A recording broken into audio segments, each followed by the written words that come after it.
بگو به قاتل من رخت سیاه به تن کنه که دیگه روز و شبام فرقی با هم نمی کنه.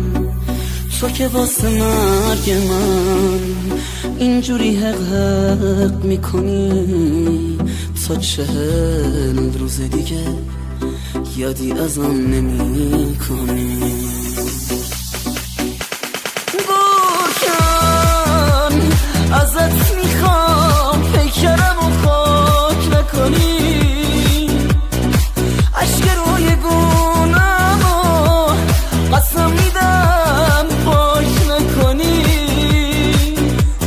گرکن جنازم و جلو چشاش آتیش بزن، اگه خواست گریه کنه سیلی تو صورتش بزن.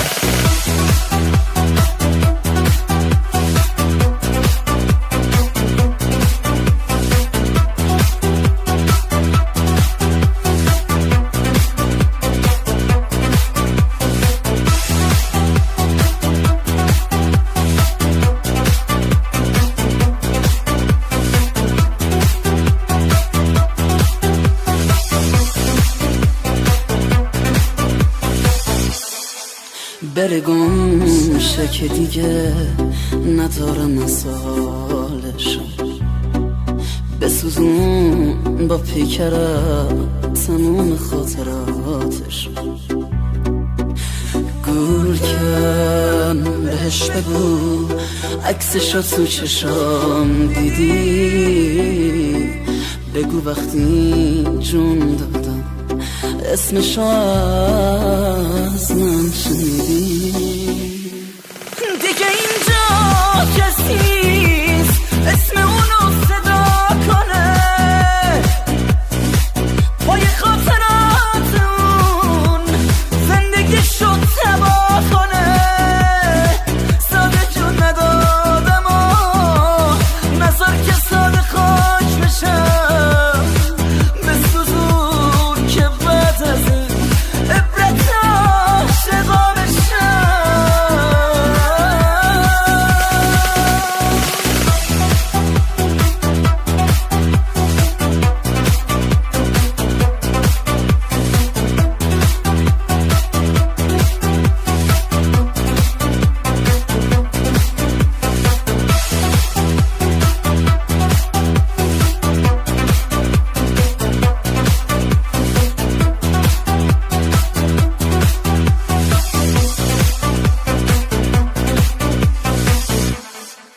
خلع دستام و من چجور باید پر بکنم، غیر این رخت سیاه لباس به تن نمی کنم.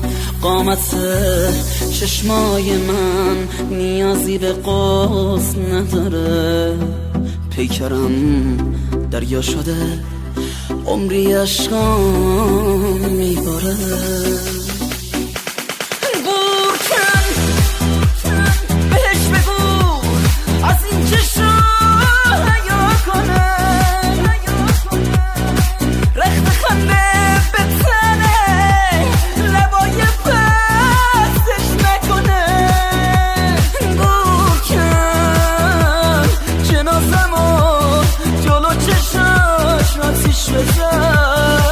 اگه خواست گریه کنه سیلی تو صورتش بزن.